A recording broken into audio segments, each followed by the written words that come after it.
ನಾವು ನಮ್ಮ ಸಂಗಮನಾಥ್ ಉಪ್ಪಲ್ದಿನಿಯಲ್ಲಿ ನೋಡ್ತೇವೆ. ಅಲ್ಲಿ ಎಲ್ಲ ಒಂದು ದೊಡ್ಡ ಜಾತ್ರೆ ಮಾಡ್ತಾರೆ. ಅಲ್ಲಿ ಹಿಂದೂ ಮುಸ್ಲಿಂ ಸಮಾಜದವರೆಲ್ಲ ಸೇರಿ ಇವತ್ತು ಜಾತ್ರೆಯನ್ನು ಮಾಡ್ತಾರೆ. ಬಹಳಷ್ಟು ಕಡೆ ಇವತ್ತು ತಿಗಣಿ ಬಿದ್ರಿಯಲ್ಲಿ ಈಗ ತಾನೇ ಬಂದಂತ ನಮ್ಮ ಸಚಿವರಾದಂತ ಶಿವಾನಂದ ಪಾಟೀಲ್ ಸಾಹೇಬರು ಕೂಡ ಸ್ವಾಗತ ಹೇಳುತ್ತಾ, ಇವತ್ತು ನಮ್ಮ ಬಿಜಾಪುರ ಜಿಲ್ಲೆಯಲ್ಲಿ ಈ ರೀತಿ ನಾವೆಲ್ಲ ಅಣ್ಣ ತಮ್ಮರಂಗೆ ಒಂದು ಬಹಳ ಮಾಡ್ತಾ ಇದ್ದೇವೆ. ರಾಜಕೀಯವಾಗಿ ಲಾಭ ಪಡೆಯಲಿ ನಮ್ಮೊಳಗಡೆ ಜಗಳವನ್ನು ಹಚ್ಚಿ ಲಾಭ ಪಡೆಯೋಕ್ಕೆ ಕೆಲವು ಪಕ್ಷದವರು ಪ್ರಯತ್ನ ಮಾಡ್ತಾ ಇದ್ದಾರೆ. ಅದಕ್ಕೆ ನಾವೆಲ್ಲರೂ ಯಾರು ಕೂಡ ನಾವು ಅದನ್ನ ಒಪ್ಪುವುದಿಲ್ಲ ಮತ್ತು ಅದಕ್ಕೆ ಬಹಿಷ್ಕಾರ ಹಾಕ್ತೇವೆ. ನಾವು ಇವತ್ತು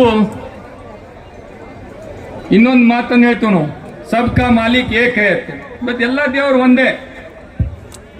ಇವತ್ತು ಹಿಂದೂ ದೇವರು ಇರ್ಬೋದು, ಮುಸ್ಲಿಂ ದೇವರು ಇರ್ಬೋದು, ಕ್ರೈಸ್ತ ದೇವರು ಇರ್ಬೋದು ಅಥವಾ ಸಿಖ್ ದೇವರು, ಎಲ್ಲರೂ ಎಲ್ಲ ದೇವರನ್ನು ನಾವು ನಡ್ಕೋತೇವೆ. ಸಮಾನವಾಗಿ ನಾವು ಆ ದೇವರ ಭಕ್ತಿಪೂರ್ವಕವಾಗಿ ನಾವು ನಡ್ಕೋತೇವೆ. ಸೊ ಇದಕ್ಕೆ ನಮ್ಮ ನಗರದ ಶಾಸಕರಾದಂತಹ ಬಸನಗೌಡ ಪಾಟೀಲ್ ಯತ್ನಾಳ್ ಅವರು ಹೇಳಿದ್ದನ್ನು ನಾವು ಖಂಡಿಸ್ತೇವೆ. ಅವರು ಯಾವುದೇ ರೀತಿ ಈ ರೀತಿ ಮುಂದೆ ಈ ದೇವರ ಬಗ್ಗೆ ಅಥವಾ ಯಾವುದೇ ಕೋಮದ ಬಗ್ಗೆ, ಒಬ್ಬ ಸಮಾಜದ ಬಗ್ಗೆ ಅವರು ಹೇಳಿಕೆ ಕೊಡೋದನ್ನು ನಿಲ್ಲಿಸಬೇಕು. ಮುಂದೆ ನಾವು ಯಾವುದೇ ರೀತಿ ಅವರು ಈ ತರ ಹೇಳಿಕೆ ಹೇಳಿದ್ರೆ ನಾವು ಸಹಿಸುವುದಿಲ್ಲ ಅನ್ನೋ ಒಂದು ಮಾತನ್ನು ನಾನು ಬಹಳ ಸ್ಪಷ್ಟವಾಗಿ ಹೇಳ್ತೇನೆ. ಮತ್ತು ಪಹಲ್ಗಾಮ್ದಲ್ಲಿ ಇವತ್ತಾದಂತಹ ಕಾಶ್ಮೀರದಲ್ಲಿ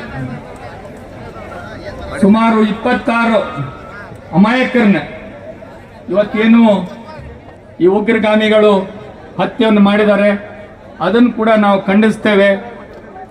ಇವತ್ತು ಭಾರತ ಸರ್ಕಾರ ಯಾವುದೇ ನಿಲುವನ್ನು ತಗೊಂಡ್ರೆ ನಾವು ಪಕ್ಷಾತೀತವಾಗಿ ನಾವೆಲ್ಲರೂ ಅದನ್ನ ನಾವು ಬೆಂಬಲಿಸ್ತೇವೆ. ಯಾಕಂದ್ರೆ ಇಂಥದ್ರಲ್ಲಿ ಇವತ್ತು ನಮ್ಮ ಭಾರತ ಸರ್ಕಾರ ಹೇಳಿದ್ದಾರೆ, ಇವತ್ತು ನಾವು ನೀರು ಕೊಡೋದನ್ನು ನಿಲ್ಲಿಸ್ತೇವೆ ಮತ್ತು ಇನ್ನಿತರ ಬಾರ್ಡರ್ಗಳನ್ನ ಬಂದ್ ಮಾಡಿ ಅವತ್ತು ಪಾಕಿಸ್ತಾನ ಜೊತೆಗೆ ನಾವು ವ್ಯವಹಾರಗಳನ್ನ ಇವತ್ತು ನಾವು ಬಂದ್ ಮಾಡ್ತೇವೆ ಅಂತ ಹೇಳಿದ್ದಾರೆ. ಮುಂದೆ ಬರುವ ದಿನಮಾನಗಳಲ್ಲಿ ಇದಕ್ಕಿಂತ ಕಟ್ಟುನಿಟ್ಟುವಾಗಿ ಅವರು ಕ್ರಮವನ್ನ ಇವತ್ತು ಪಾಕಿಸ್ತಾನ ಇಂಥ ಒಂದು ಉಗ್ರಗಾಮಿಗಳು ಯಾರು ಈ ಏನು ಅಮಾಯಕರನ್ನ ಹತ್ಯೆಯನ್ನು ಮಾಡಿದ್ದಾರೆ ಅವ್ರ ವಿರುದ್ಧ ಕ್ರಮವನ್ನು ಜರುಗಿಸ್ಲಿ ಅಂತ ಹೇಳಿ ನಾವೆಲ್ಲರೂ ಈಗಾಗಲೇ ನಮ್ಮ ತನ್ವೀರ್ ಪಿರಾಜ್ ಸಾಹೇಬರು ಒಂದು 2 ನಿಮಿಷ ನಾವು ಮೌನ ಕೂಡ ಆಚರಿಸಿದ್ವಿ. ಅವರು ಕೂಡ ಹೇಳಿದ್ರು, ಸ್ಪಷ್ಟ ಮಾಡಿದ್ರು, ನಾವು ಯಾವುದೇ ರೀತಿ ಇಂಥ ಘಟನೆಗಳನ್ನು ನಾವು ಸಹಿಸುವುದಿಲ್ಲ ಅಂತ ಹೇಳಿ. ಅಲ್ಲಿ ಅವತ್ತು ನಾವು ನೋಡಿದ್ವಿ, ಇವತ್ತು ಒಬ್ಬ ಮುಸ್ಲಿಂ ಯುವಕ ಒಬ್ಬ ಮಗುವನ್ನ ಈ ಒಂದು ತನ್ನ ಹೆಗಲ ಮೇಲೆ ಹೊತ್ಕೊಂಡು ಸುಮಾರು ಎಷ್ಟೋ ಕಿಲೋಮೀಟರ್ ನಡ್ಕೊಂಡು ಬಂದು ಅವನ ಜೀವವನ್ನು ರಕ್ಷಣೆ ಮಾಡಿದ್ದಾನೆ.